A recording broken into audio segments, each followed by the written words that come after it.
इस संविधान का आदर्श होगा। अब याद करिए, भारत के संविधान ने देश को सम विषम परिस्थितियों में कैसे एक नई दिशा दी है। कुछ लोगों ने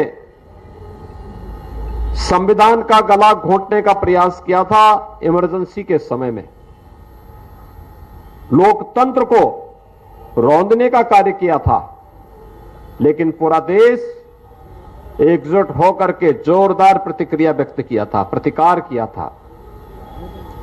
और यही नहीं, हम लोग जब इन सब मुद्दों को देकर देखते हैं, आखिर एक समता मूलक समाज की स्थापना किए बगैर एक सशक्त और समर्थ भारत की परिकल्पना ही बेमानी होगी। और यही कारण है प्रधानमंत्री मोदी जी ने बार बार इन पर हमेशा ध्यान आकर्षित किया और उसके लिए सरकार ने कार्य भी किया। बाबा साहब भीमराव अंबेडकर जी के प्रति सम्मान का ही यह भाव है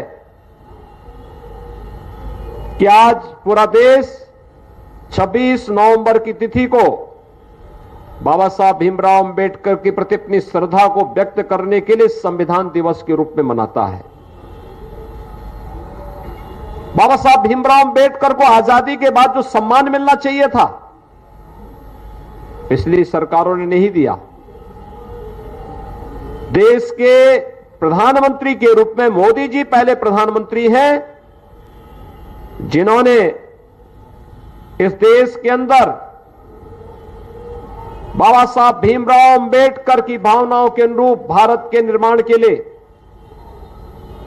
बिना भेदभाव के समाज के प्रत्येक तबके को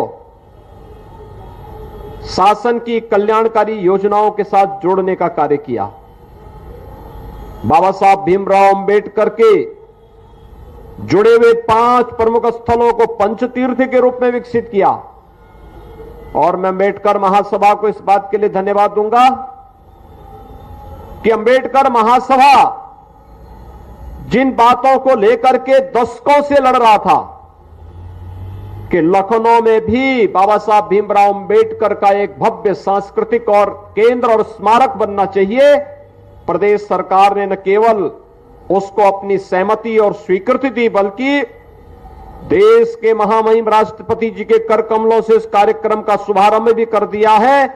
और लखनऊ में ऐशबाग में एक भव्य स्मारक और सांस्कृतिक केंद्र बाबा साहब भीमराव अंबेडकर को समर्पित होने जा रहा है।